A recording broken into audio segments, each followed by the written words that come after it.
ভেবে ফেলেছি কিভাবে কাজগুলো করব আমরা। কিভাবে? আরে বাবা, লিলিপুট আছে কি করতে। ও, কিন্তু টাকাটা কিভাবে দেব?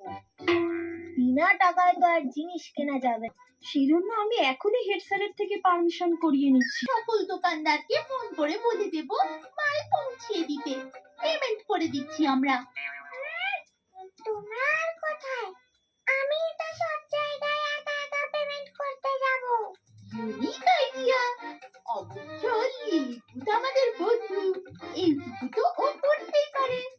থাক, আর বার খাইও না। মনে রেখো, আজ শুক্রবার, রবিবারই কিন্তু অনুষ্ঠান, তাই তাড়াতাড়ি করো, বুঝেছো? হ্যালো, ছাটা কাকু। কে? কি বললে?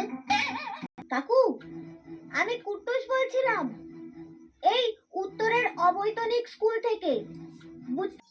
কিন্তু দামটা? আগে টাকা ছাড়া আমি তো মাল পাঠাই না। পিছনে ফেরো, টাকা রাখা আছে, ছাড়াটা পাঠিয়ে দাও, রাখছি। পিছনে টাকা?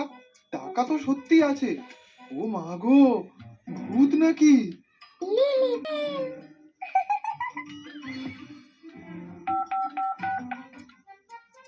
হ্যালো, বঙ্কা বাবু। না, আমি লঙ্কা, লঙ্কার ভাই। কে বলছেন? কি চাই?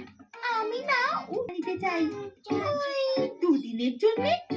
সব থেকে কম ভাড়া যে ফ্রিজটার, ওইটাই নিতে চাই। স্কুলে লোক দিয়ে পাঠিয়ে, বেশি টাকা চলে গেলে ফেরত দিয়ে দেবেন। এই মুহূর্তে পিছনে ফিরলেই টাকাটা পেয়ে যাবেন। পিছনে ফিরলে? এ কি টাকা? কি করে এলো? কে দিয়ে গেল? ফ্রিজের বরফের মতো হাত পা কেমন ঠান্ডা হয়ে আসছে রে বাবা। লিলিপুটের শিল, জমে এবার খেল।